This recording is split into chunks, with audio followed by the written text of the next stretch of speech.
with all of these people pushing Bitcoin as the, new financial rails and all of this stuff, I actually wanted to better understand this. Like, where are these people getting this, that Bitcoin is the future for banks and financial institutions? So I actually asked AI, could you show me an example of a current bank or a financial institution actively using Bitcoin, right, for FX or stable coins or tokenization?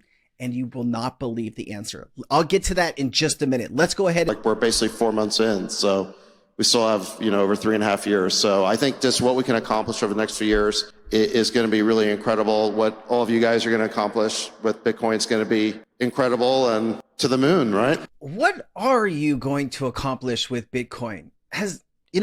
Before I get into it, let's keep going. So this gentleman is actually him and David Sachs are the two ones pushing forward Bitcoin adoption in America. I wanted to say crypto adoption in America, but most of what comes out of these two guys' mouth is mainly about Bitcoin. I love that we are pushing forward with crypto adoption in general, but I just would love it if we shifted the mindset away from Bitcoin is the answer to all our financial problems to cryptocurrency and what it actually can be used for and why it's important, because I think the message really gets lost on a lot of people because of stuff like this. Let me show you. I mean, Bitcoin is truly the golden standard.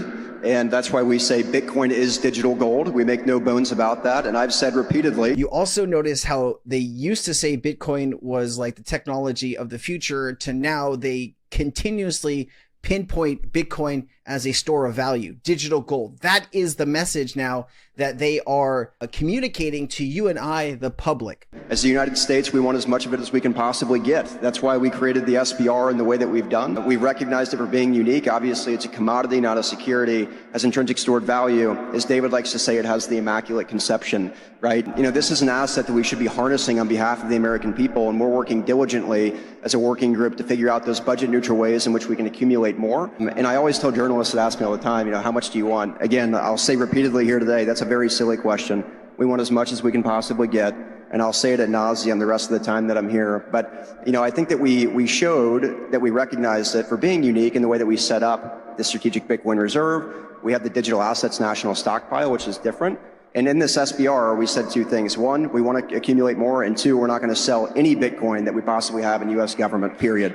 Asset stockpile, but they have no money to put into the other digital assets, and they're not actively looking for ways to do that. They're actively looking for ways to put it into Bitcoin, but they're not actively looking at ways to support American innovation.